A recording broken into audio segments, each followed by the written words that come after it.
Hi BookTube, it's Amy. I'm here with a recent reads video. So in the past week, I've read a number of short stories by W. Somerset Maugham, but I'm not going to talk about those in this video as I'm reading those as part of a buddy read with Alan from the Book Traveler and Matthew from Mayberry Book Club.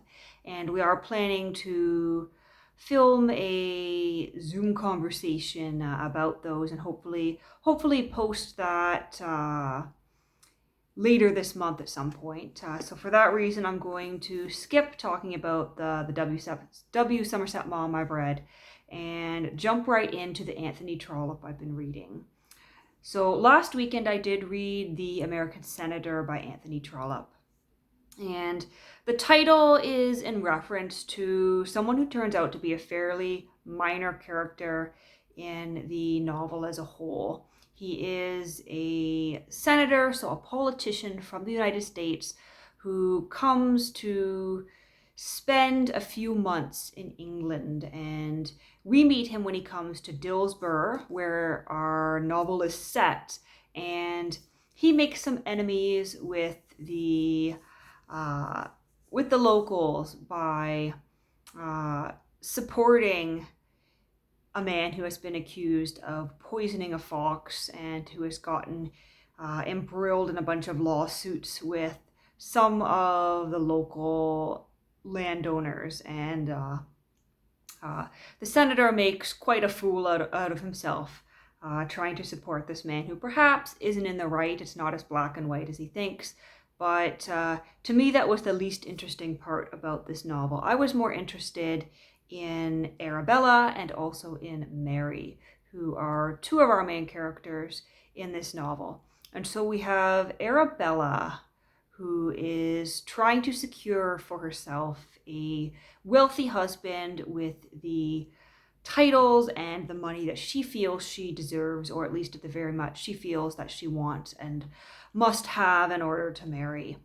And her parents, her mother in particular, have been sort of presenting her and, for lack of a better word, shopping her around Britain and around Europe, and even in the United States for several years. She is in her mid to late 20s at this point and realizes that she's running out of time when she still has her youthful beauty, running out of time to marry, and she needs to make a choice. And so she has settled on John Morton, who is a local landowner in Dillsborough. He has a title, he is a gentleman, and for her purposes, she has decided that she will settle for him, despite him not having, as high of a title as she would have wanted or as much money as she would have wanted.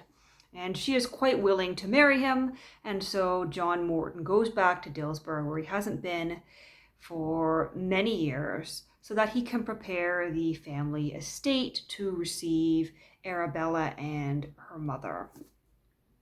Now, this is where the novel begins. John Morton is returning and is dusting off the family estate. But his cousin, Reginald Morton, also lives in Dillsborough. And the two don't speak because of a family feud that emerged when John's father died. John's father did leave part of his wealth to Reginald, who is John's cousin, but the grandmother in the family is very prejudiced against Reginald because his mother was French Canadian. And she feels that there is, some doubt about his true parentage and isn't really willing to accept the fact that he is a member of the family by blood. But as several characters say throughout, there's really no reason to doubt that he's related to the family by blood. It's really just prejudice on her part. But because of that, the side of the family that John Morton is attached to doesn't really associate with Reginald Morton, despite the fact that Reginald grew up in sort of the family estate and spent a lot of time with Mary Masters, who is the daughter of a local lawyer. And Mary is quite a bit younger than Reginald by at least 10 years. And he is viewed as more of a guardian to her, almost an old family friend, rather than a love interest. But Reginald's aunt raised Mary, and so she takes an interest in him. And we have these two families, the Mortons and the Masters, who were once very close but have been sort of pulled apart by the breaking down of the relationship within the Morton family.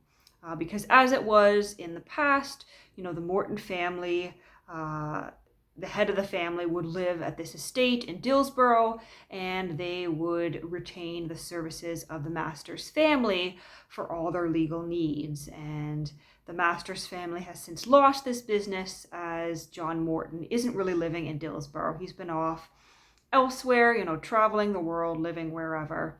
And it is only now at the beginning of the novel, when he's returning, that there is a renewed intimacy between the Masters and the Morton family, which of course is when Reginald Morton once again makes the acquaintance of Mary. Now, Mary is under significant pressure from her stepmother and stepsisters and her father to accept the proposal of a local gentleman farmer by the name of Mr. Twentyman. Now, the problem is that although she likes Twentyman fine enough, she's not in love with him, and she's not going to marry if she's not in love, despite pressure from him, pressure from her family, and the protestations of her stepmother, who at one point threatens to leave as she no longer feels mistress of her own house because of Mary's insistence that she go to visit Reginald Morton's aunt as requested. And her stepmother is rather perturbed because she's concerned that Mary is getting ideas that she could someday live, above their class. And everyone is completely blind to the fact that Reginald Morton is actually in love with Mary, and Mary is in love with Reginald. So you have that plot going on, but in the meantime, you have Arabella, who, as I said, is engaged to be married to John Morton, realizing after meeting Lord Rutherford, who lives nearby, that perhaps she doesn't have to settle after all. And so she sets out on this campaign, this rather absurd campaign to try to get herself engaged to Lord Rutherford, while still keeping John Morton on a loose leash so that she can fall back on him if her campaign to marry Rutherford fails. And overall, I greatly enjoyed it, with all these antics going on with Arabella trying to get herself married, and Mary's family trying to marry her off to Mr. Twentyman, and Reginald Morton, for the most part, just being jealous over who he thinks Mary's in love with. And of course, it all turns out in the end, everybody gets the marriages and the position and the wealth that Trollope feels they deserve. And so that one was quite entertaining. But then I started reading the other night The Way We Live Now by Trollope, which is quite entertaining as well. And so we have the Carbury family. Roger Carbury is the head of the family. He inherited the family estate, but he's never married and he has no children. And so upon his death, it is extremely likely that the estate and his wealth will go to the family relation, Felix Carbury, who is horrible with money. He squandered his own meager fortune that he inherited and is constantly gambling and looking to marry for money. And Felix Carbury is looking to the Melmotte family for his money at the urging of his mother who is a writer, and it seems a very bad writer at that, but she cultivates these social relationships through flirtation with these men and sort of pandering to all these editors that allow her to get this very mediocre and sometimes factually incorrect work published so that she can earn some extra money. But Felix is hoping to marry into the Melmotte family, and he has proposed to the wealthy heiress, and she has accepted him. The only problem is he's not in love, and he doesn't understand why anyone would ever want to be in love, or even what being in love would be like. He's proposed simply because he needs the money, and this young lady seems very much in love with him. And so I can assume that if the head of the Melmotte family, her father, does indeed accept Felix, who, although he doesn't have any money, does have a title, if he does accept him, the young lady is going to be quite miserable in her marriage.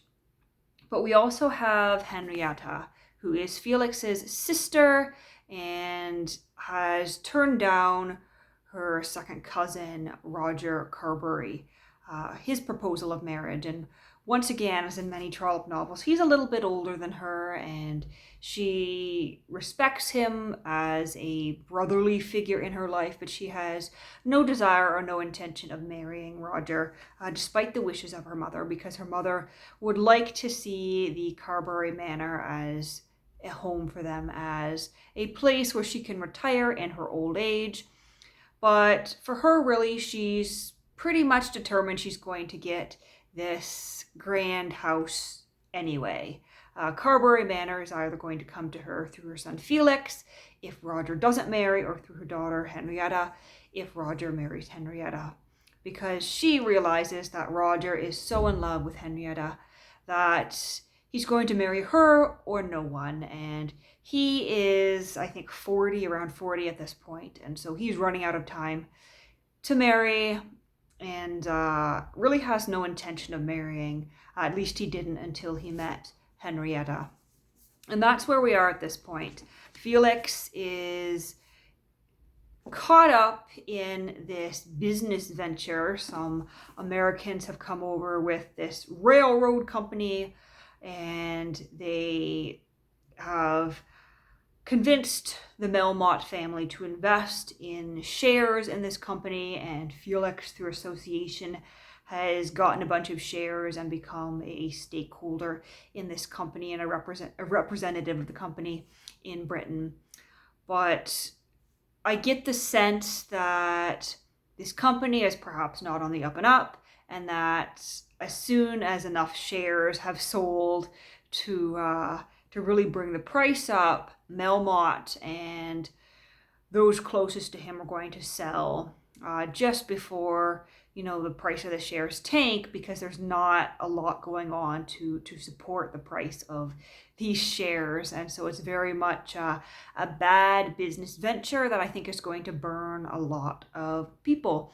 But it's very in line with Felix's financial practices. Felix gambles money he doesn't have and borrows money from his mother, from friends that he has no intention of paying back.